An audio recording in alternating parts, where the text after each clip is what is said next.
Hi guys and welcome to Crazy Burger. So Renovation Collection 1 that was released on Evercade last year was really popular, there's no doubt about it. It certainly stands up there in probably the top 10 of my favourite Evercade carts that was released, and it's certainly quite popular. If you look in the community, a lot of people rate this one very highly indeed, and quite rightly so. There's a good selection of games, there's some RPGs, there's a lot of really good shooters, there's a lot of decent platformer games, there's certainly a little bit of everything, including one of the worst games ever. So it certainly has a bit of everything there. So it kind of got me thinking, will we see a collection 2? Are there enough quality games still in the Renovation catalogue that we could see?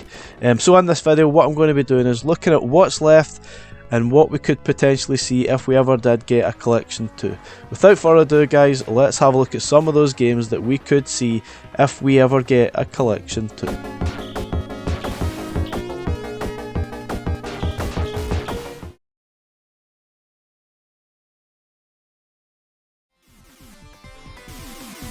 So the first couple of games we're going to look at are Whip Rush and Arrow Flash, which kind of feel like almost the same game to me. I don't know whether they're sequels or whatever, but they're kind of horizontal shooters and they're pretty decent.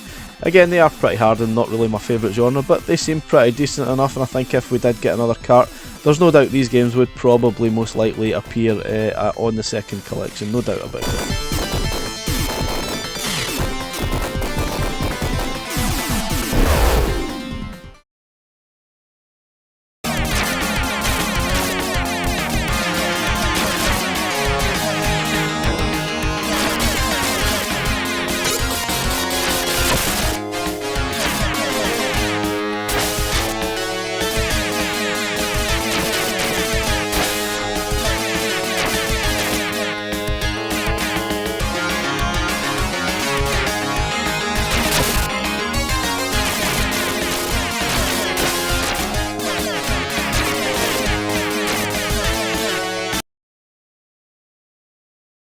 Okay, so this is Gain Ground, which is a single screen game where the idea is to either clear all the enemies or get to the exit, as you see at the top of the screen. And you've got, I think it's 3 characters that you get. If one of them dies, you then move on to the next one and so forth. It's actually quite a good game, quite tricky right enough, but I think this would be quite good on the handheld and the Evercade, so hopefully this would appear.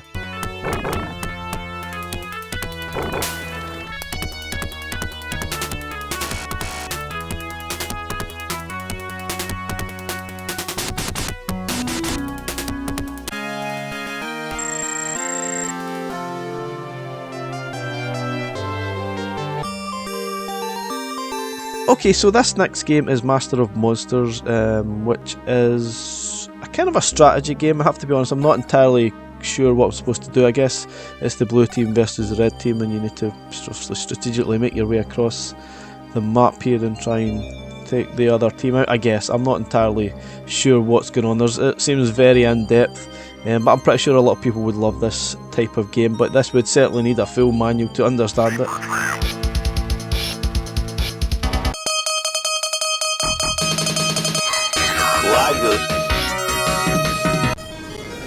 Okay, so this is Vapor Trail, which I'm pretty sure was also on the Mega Drive Mini 2 that was released at the end of last year, I think.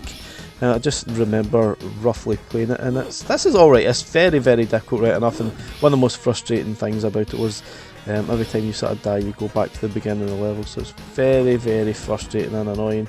I mean, this isn't really my favourite genre, that just sends me over the edge and certainly invokes a lot of gaming rage within me, but yeah, so that means I probably wouldn't want to play this again.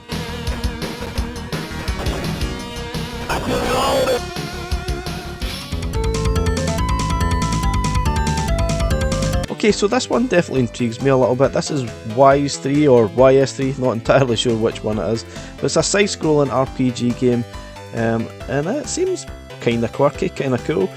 And it's probably unusual for a type of RPG to be side-scrolling like this. I don't recall there being that many, especially back on the Mega Drive days, but it was quite good fun. I love how the character kind of walks. It's like some kind of fast run walk thing. It's a bit weird and quirky, but yeah, this one certainly intrigues me. I'd love to maybe spend some more time with it and play a little bit more, so maybe fingers crossed we might see this on the Evercade.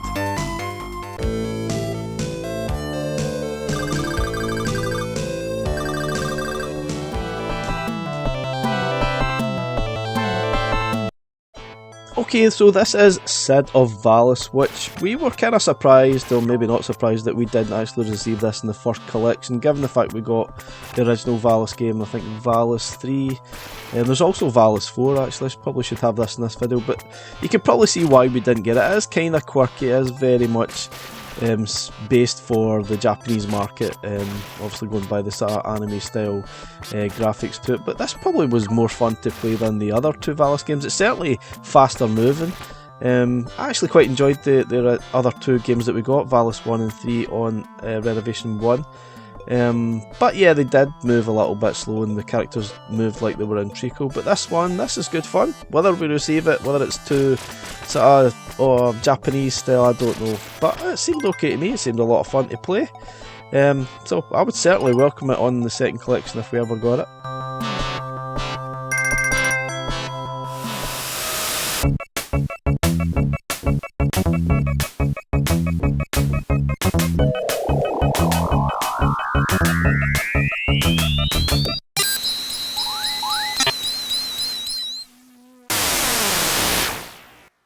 Okay, so if you probably recall, we already have a version of this game on the Atari Lynx collections, so whether we get this version of Todd Adventure in Slime World, I don't know. I actually quite enjoyed this. I have no idea what the heck you're supposed to do in the game.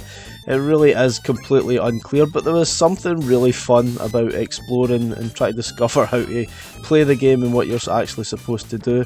This is pretty much a souped up version of the Atari Lynx game that was sort of released, and yeah, I actually quite enjoy it. I don't know why I enjoy it, but it is quite good fun to play, and it's a nice version.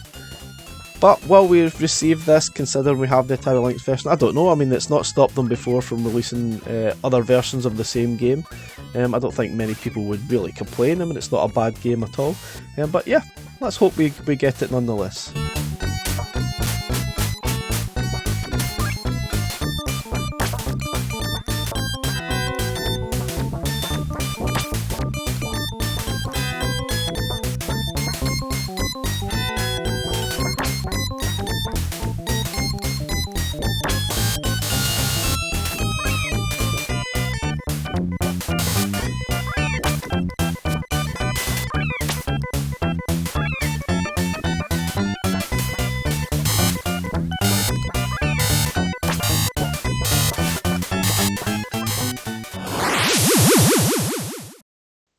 Okay, so this is Doomsday Warrior, which is the only game that's on the Super Nintendo in this video. I'm not sure if they ever released any more games outside Mega Drive, but this one obviously has Beast Wrestler vibes going on with some of these monsters that are included, and you can see it's a one-on-one fighter. Not sure I liked it. I'm not saying it's bad, I just felt it was kind of a limited. The moves are kind of a just punchy kick and a few other sort of combinations here now, but yeah, I wasn't really feeling it much. I think obviously I need a bit of practice to play it, but it's not bad. I guess it looks okay, has a lot going for it, and it's certainly better than Beast Wrestler, that's for sure.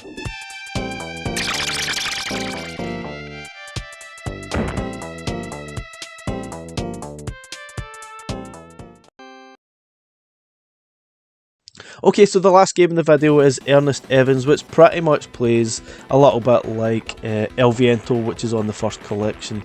The characters and the way things sound and move all seem very, very similar.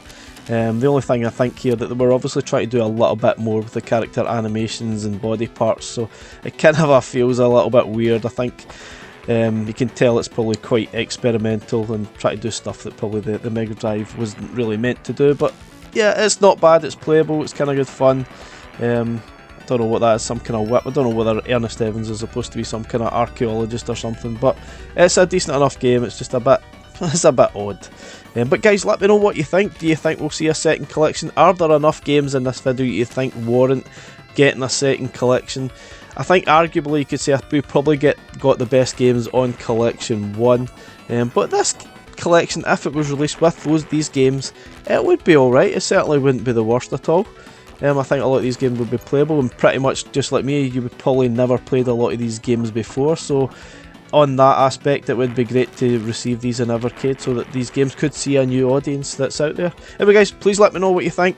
Thanks very much for watching, and I'll catch you again in the next one. Bye for now.